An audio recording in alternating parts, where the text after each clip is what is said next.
Dog sitting again. Don't know if you can hear the dog being absolutely crazy. But this time I get to stay in a really bougie house. So this time I'm not as depressed because there's actually sunlight coming in and we've got space. We've got a gorgeous kitchen, which I love. I love a big kitchen. We've got a stunning coffee machine. We've got a backyard and we've got an absolutely crazy dog. Probably the last time I'm gonna do this. I keep saying that, but I did say to Josiah yesterday, maybe I'm just gonna up my rates to like $100 a night. And I feel like that's gonna attract a better crowd in terms of like nicer places like this. And then it will actually be worth it because I'm not gonna lie, I'm like an Uber driver for dogs in the sense that I feel for Uber drivers now. These apps really be taking a cut and they show you, they're like, here's how much the person's paying, but then they don't actually show you how much you make until you say yes. So I just need to think about those calculations. Like I'm like, oh, $700, and then no, it's not that at all. Anyway, today I have my 10K. Not the PB one. I was kind of confused about the whole training plan. This is technically just to like do a 10K. I'm allowed to do like a time trial and go for the PB if I want, but I don't have to. So I'm kind of thinking like high hopes, low expectations. I asked Josiah if he wants to come like to the seawall with me. For those of you who don't live in Vancouver and have never been to Vancouver and have never heard of Vancouver, that's, in my opinion, probably some of the flattest route you can have. So I feel like even though my 10K race in April won't be flat, wouldn't it be nice to build some confidence a month ahead of the actual 10K that I have to run? That's kind of the thought process behind that. We'll see. We'll see. Part of me wants to push it to tomorrow because I just have like a busier day today. But let's be honest, if it was a race, I wouldn't just be able to be like, well, I'll do it another day, you know? So having a hearty breakfast this morning, lots of Canadian back bacon. If you like don't want bacon in your life anymore, but for whatever reason, Canadian back bacon is incredibly high protein and low fat, or lower fat, because fat's not a bad thing. I knew I shouldn't have used this fucking pan. Damn it. I've got 2 eggs, I've got lots of back bacon, I've got protein bread, because we've got macros to hit. And then I'm gonna have some ketchup as well. Oh my God, she's absolutely going crazy out there. Her name's Luna, and I just keep saying it's short for lunatic because I'm fucking hilarious. I remember my personal trainer like way back. I love her, by the way. She's given me so much knowledge that I will never forget. But she'd be like, oh, so many empty calories and sauces, like you'll start losing weight when you cut the sauces. I'm like, mayo and ketchup belong in my life. I don't know about you, lady. Don't let anyone tell you things that you don't want to be told. Just kidding. I'm kidding. I did do a run on Sunday. I was supposed to do it on Saturday, but I'd be rescheduling things. It was a 4.5K. Just deload run, and I finally think that I found my stride on slower runs. So here's that. It's slower, and that's really hard on my ego to run slow, but I just need to fucking let that go because I'm like, would I want some rando judging me on Strava? Or rather, would I not want some rando judging me on Strava? Or would I like my body to actually get used to a slower pace, let my heart recover, and enjoy that? Probably the latter. Because then eventually, because of that, I will be able to impress the Strava weirdo. Joking, again. a little bit.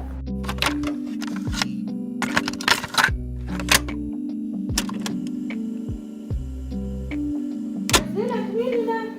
Come here. Come here. Here's Luna. I decided yesterday not to do the 10K because it was just a busy day. So I'm gonna do it today. Josiah's gonna take me to the seawall. So I'm just waiting for him to come now. I'm gonna change quickly into a different top and sports bra. And then we're gonna go. I technically don't have to do like a time trial today. I kind of also just want to attempt it, but like, again, I think I said this yesterday, low expectations, high hopes. So we'll see. I don't know. I'm big dealified. It's not a fucking big deal. I've done 10Ks multiple times. It's fine. If I don't hit an hour today, it's fine. If I do, it's fine. For whatever reason, it feels like a big deal when it doesn't need to be a big deal. Fit today. Again, I've got like 2 pairs of leggings I like running in right now. And I was like initially kind of self-conscious about that. Again, I said in my first video, it's just like capitalism lying to us. There goes the clap, the infamous clap. I'm trying to decide, maybe I don't want to wear the Adidas, I want to wear like the zip up one instead. Or do I want to wear a sweater? I feel like the sweater will get hot. I also don't want to be cold in this and a rain jacket. Dilemmas. Also, I'm pretty hungry. I'm very low on carbs, but not have a lot of calories left. Again, I'm on a deficit. Don't freak out.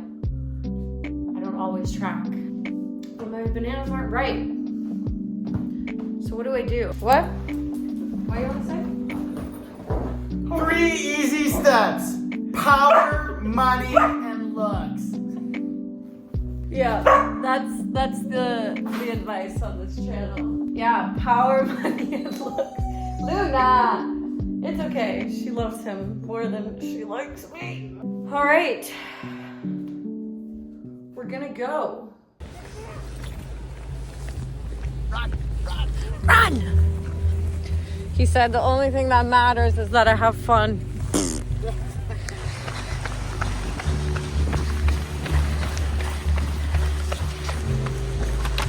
One. Well, not yet. Just running it.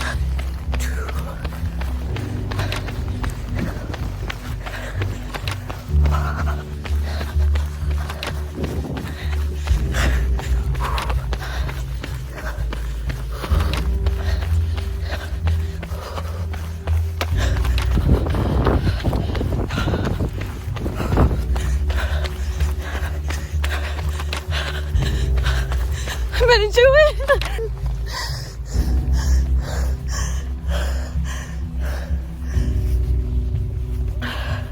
I did it. I fucking did it. I fucking did it. I fucking did it. Oh, I didn't think I could do it. And I did it. I gotta catch my breath before I can cry. I can't believe I did it. I was running so fast at one point. And I started getting emotional at like halfway through, realizing that if I kept that time, I would fucking smash it. I was 2 minutes ahead of the PB I wanted to hit. I know, like, that was really hard. I'm not even gonna downplay it. It was really hard. And it's gonna be really hard to do it in April because that course is hilly. But I fucking did it. I fucking did it. I don't even think it's like really steady. I doubted myself so much.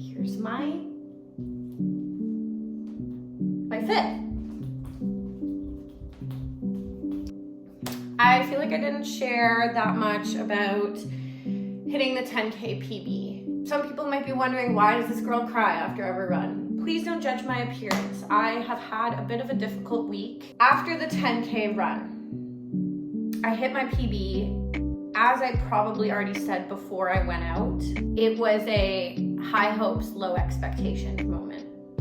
So, low-key, this dog is driving me crazy. She just barks at everything. Be right back. Here's the maniac. She is cute. Dogs barking makes my cortisol just skyrocket.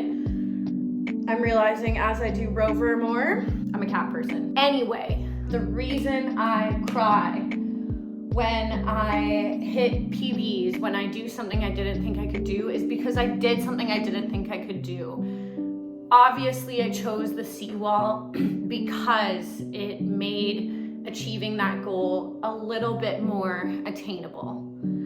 But I don't know if I shared with you, because my heart rate is so high, obviously you've seen that throughout this journey be an issue for me. I asked ChatGPT and it was like, it's not a pipe dream to hit it by April 27th, but it's gonna be really hard.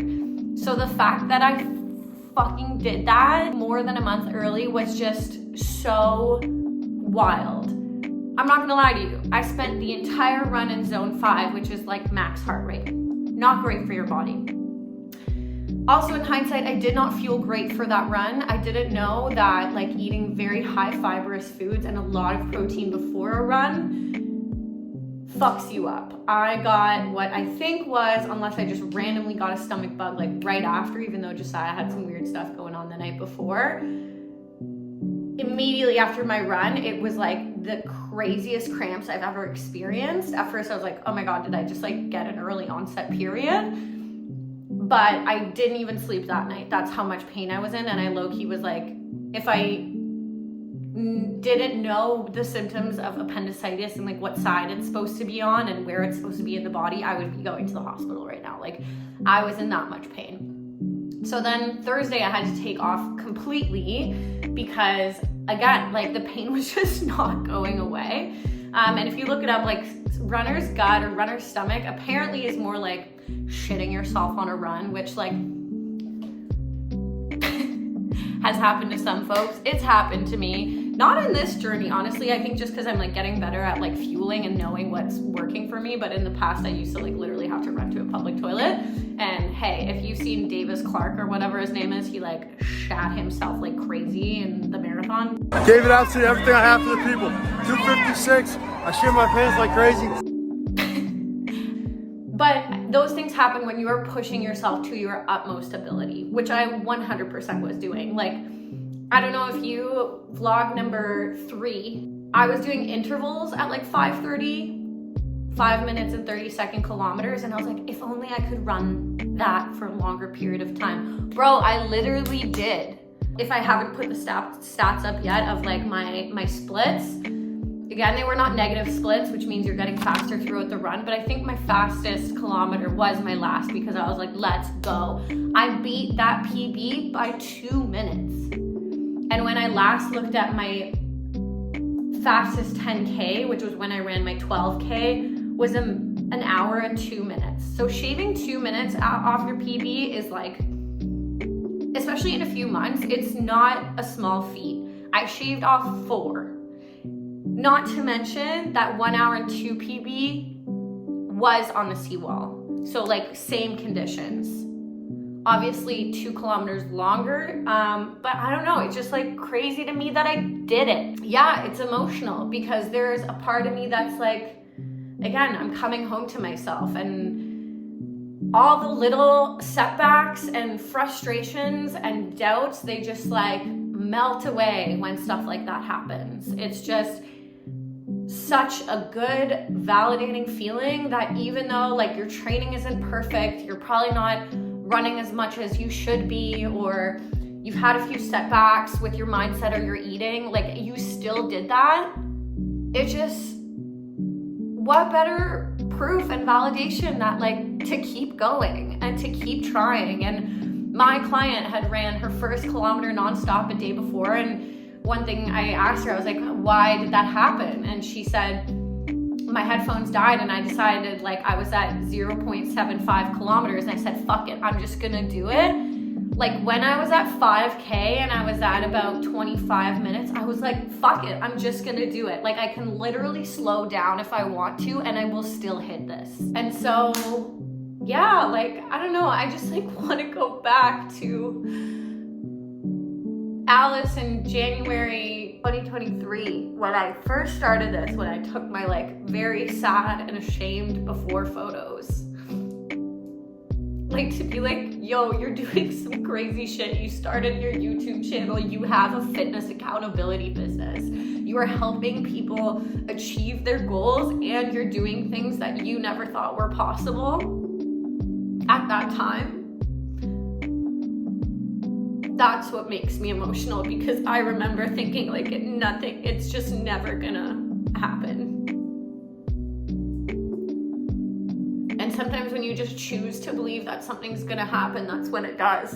Like, you just have to choose to believe. Again, it wasn't perfect conditions. It wasn't like a lot of runners probably look at that and be like, wow, you pushed yourself way too hard and that was so bad on your heart, but it was pain-free. No hip pains, no shin pains, no Achilles pain. My Achilles has been bothering me a little bit the past couple days after, but like nothing compared to what it was even a month ago when I was like, oh, I should seek care. I felt like I had to decompress and share that because I think I was just like so exhausted, so depleted, and then like Thursday I couldn't film because I was just, again, in so much pain.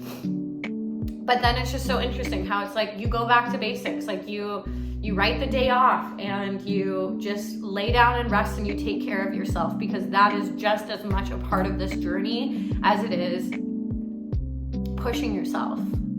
This is not sustainable if you don't rest, if you don't listen to your body and listen to what it needs. But the same goes for like, sometimes you don't listen to your body and you don't listen to your mind because your mind is telling you you can't do it and you just have to say, I can. One of the most impactful things that was ever shared with me is strong mind, strong body, strong body, strong mind. They're interconnected, don't ignore that. And when one is weak, let the other show up. When your mind is weak, push through your body and show yourself that your body is strong. When your body is feeling weak, be strong in your mind and just choose, like straight up just choose to believe that you can. People who like join a marathon or whatever race and they just say, I'm gonna decide to do that, they will achieve that because they've already decided. Like, even when their body gives out, they will do it. And that's honestly what happened on Tuesday or Wednesday, sorry. By kilometer 6,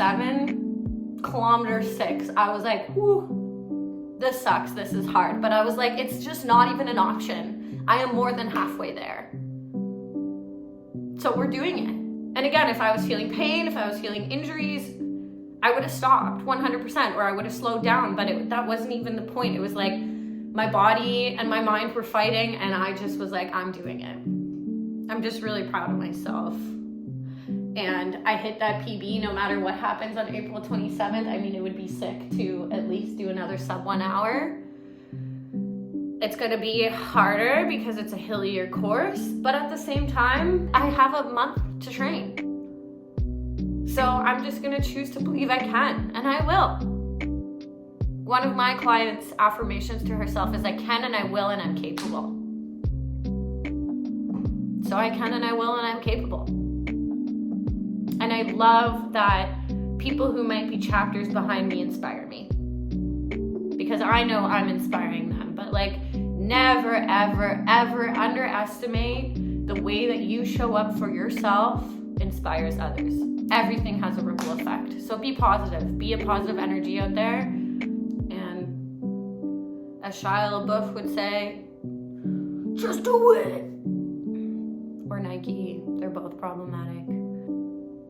Anyway, today we're doing a shakeout run, 40 minutes of just slow slogging recovery run. The goal is to stay in zone 1, and so zone 2, I'm going to take Luna because she just needs to be run into the ground right now so that she stops barking at everything.